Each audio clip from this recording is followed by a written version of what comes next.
Richmond's 2024 season can be described in many words. A mess, shambles, injury prone, the list goes on. Just like the amount of players that are rumoured/confirmed to be leaving this off-season. Let's talk about it.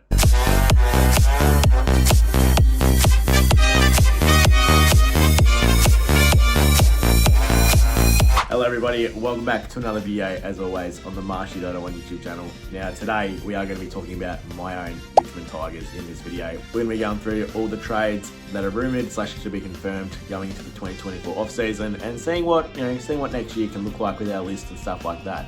So if you guys like that stuff, make sure before we get things started, you like the video, subscribe to the YouTube channel. Comment down below what you guys like to see for YouTube videos in the future, stuff like that.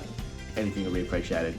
And yeah, let's just get into it. With the retirements of Dylan Grimes, Marlon Pickett, and the one and only Dustin Martin in 2024, it truly seems like an end of an era at Tigerland. You take into account last year, you had Jack Riewoldt, Trent Cotchin, and Jason Castagna at the start of the year also called time on their careers. You had Josh Caddy, Kane Lambert, and Shane Edwards in 2022. And then finish off the list, in 2021, you had Basher Hooley and David Asprey both retire. So yeah, all those players that I just named were pretty significant in helping the Tigers in their dynasty. You know, that period between 2017 and 2021, all those players were practically in the starting 22 and really had impact. But look, after Damien Hardwick last year left the club halfway during the year, Adam Ruzes had to come in. And look, we are in a bit of a transitional period at the moment. We're kind of in no man's land. Like I stated before, 2024, look, just wasn't our year, to be perfectly honest. We were riddled with injuries, like I said. But positives were, we still have a lot of senior players.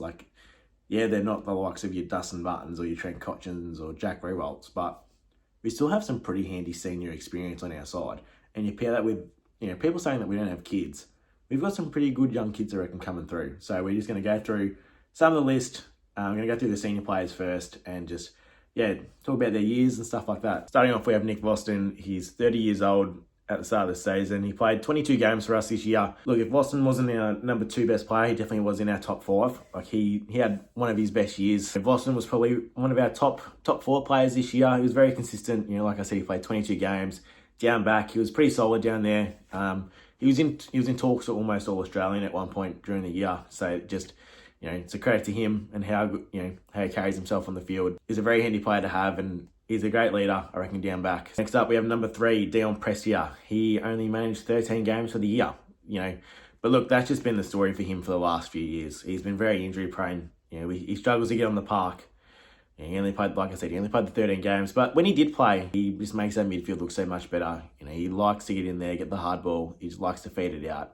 He's a pretty good user of the footy. And yeah, like I said, he just makes that midfield look so much better when he's in there and playing. But I think he's been signed on again for one more year. So see how his body holds up. But I think it's either end of next year or the year after where he's probably going to call it quits. His body's just letting him down, unfortunately. Timmy Taranto, came over from the Giants last year. Won the best and fairest, arguably one of our best players. He only managed the 15 games this year. He was pretty injury prone as well.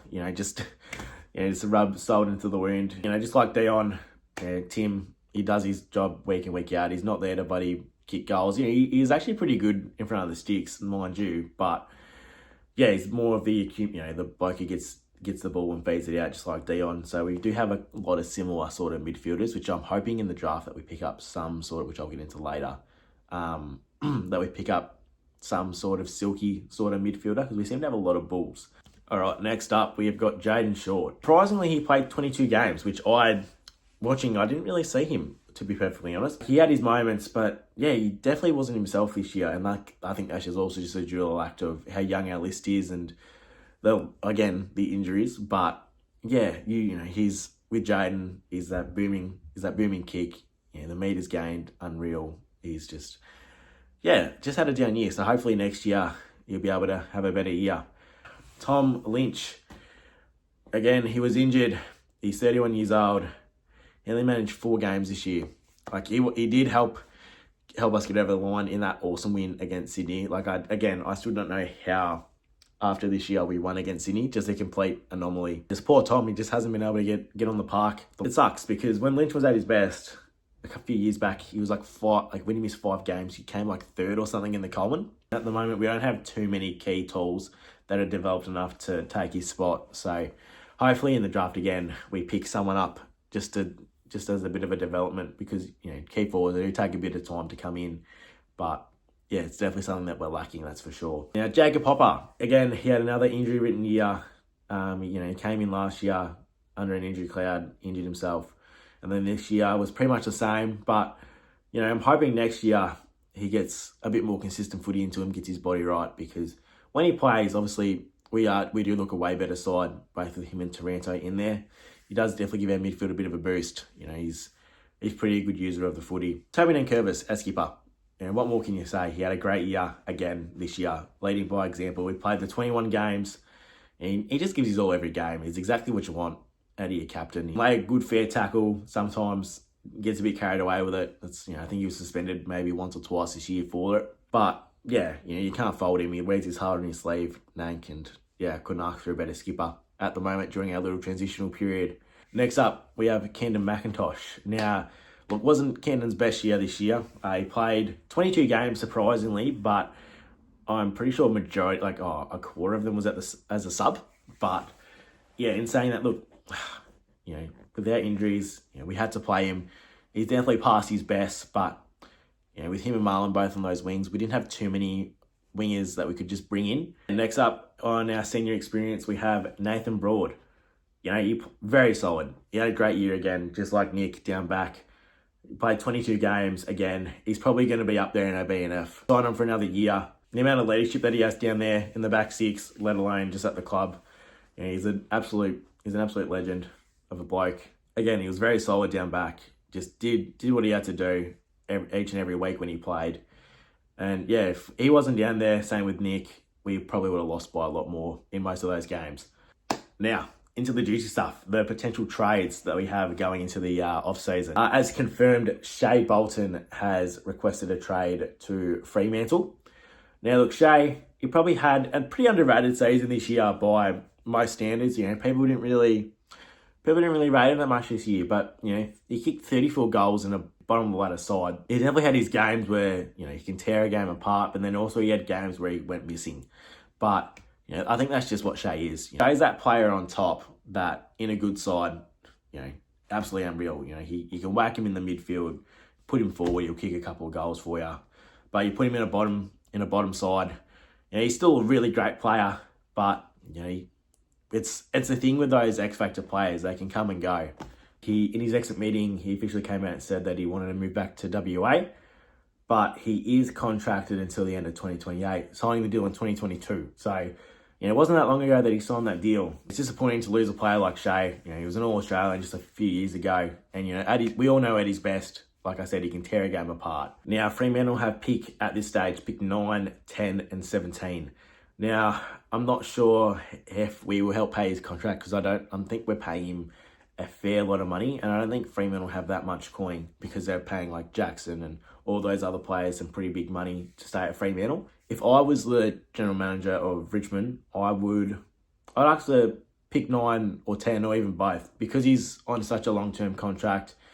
You know, 2 first rounders probably seems a bit much, but because Shea is such a good player, and you know, Fremantle, their list is pretty much set now. Like, all they need is just the cream on top, just like someone like Shea Bolton, you know, to make them a 2 or 3 goal better side. And you know, Fremantle would have been playing finals this year. You know, you put Shea Bolton in there, you definitely think Fremantle would have been playing finals. Liam Baker. Now, Liam, heart and soul player, Richmond, you know, tough as nails. He had another great year. He's probably going to finish in the top 3 in our BNF. He's one of my favourite players. You know, he's super consistent. He goes at the contest hard and doesn't mind a little bit of biff too. I just love that about him. He's also told Richmond of his desires to return to WA, but he didn't declare which club. So it could be going to Fremantle, could be going to West Coast. He just wants to go back home. But look, West Coast don't have that good of a draft hand. They've really only got pick 3, and they're going through a rebuild at the moment. And look, I think West Coast are worse than us, worse than Richmond at the moment, in my opinion. I think they just need to get as many kids as they can, just like us. We're trying to get kids in before Tassie comes in, because yeah, when Tassie comes in, like, the draft is going to be it's going to be cooked.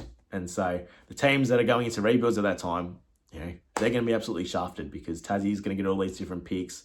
And, to help them, obviously, that's how GWS got it, and that's how Gold Coast got it to some extent. But, yeah, that's always what's going to happen. West Coast's next pick isn't until pick 23.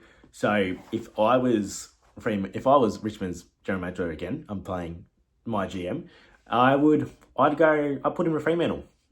I'd pair him and Shea Bolton, hopefully to get 2 first-round picks. Whether that's pick 9 and pick 17, or pick 10 and pick 17, and we chuck in a couple of futures because we got plenty of those picks in the 30s and 40s. So, players with Gold Coast and stuff with their academy kids. Then next up, we've got Daniel Rioli.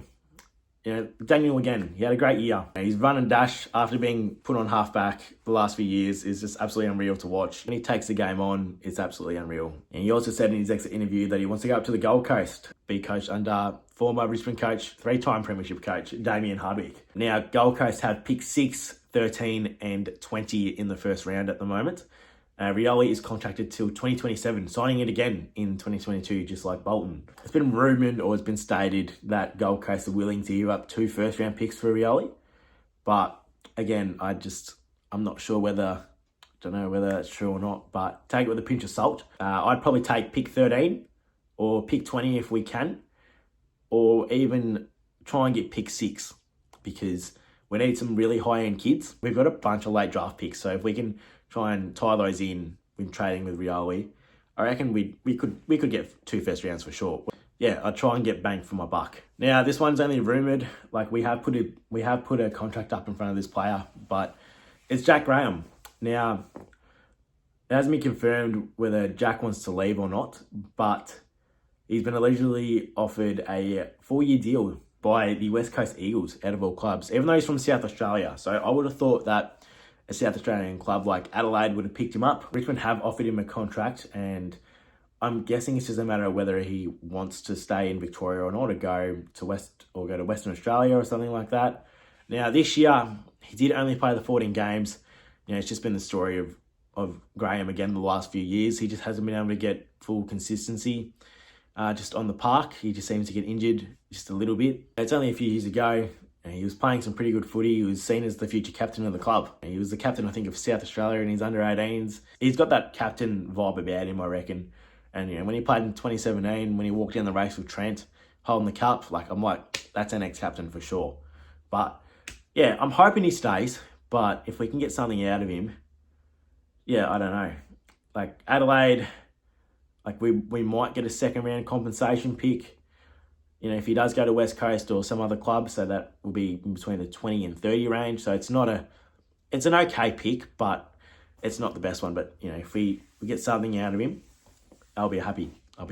So with this massive off-season, we have all our potential trades go through. Fingers crossed. This is what I think will happen. It could lead us with pick 1, 6, 9, 10, and 13. That's if we play really hardball. If we want these certain picks, and we chuck in, a couple of future seconds or stuff like that, or our picks in the high 40s for those academies.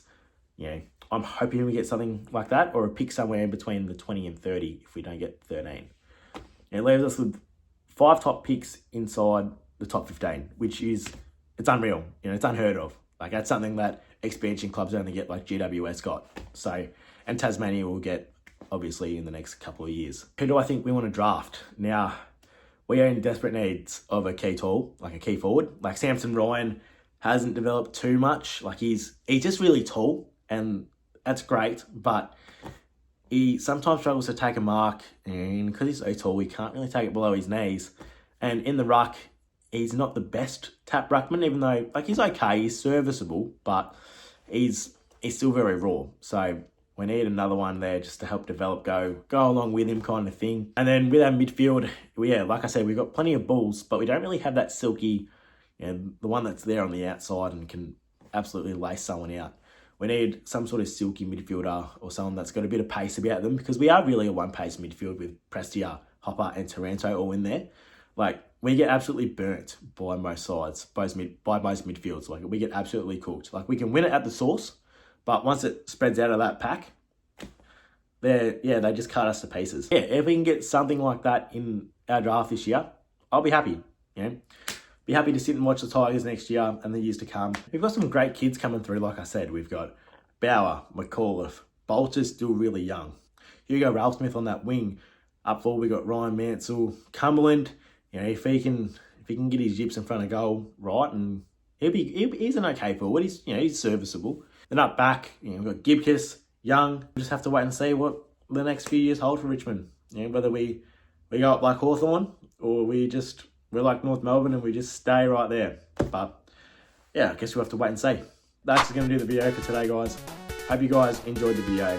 Like I said, if you guys do enjoy videos like this and want to see more, let me know down in the comments below. Anything you say seriously helps me out a lot. And yeah, I'll catch you guys all in the next video. Cheers.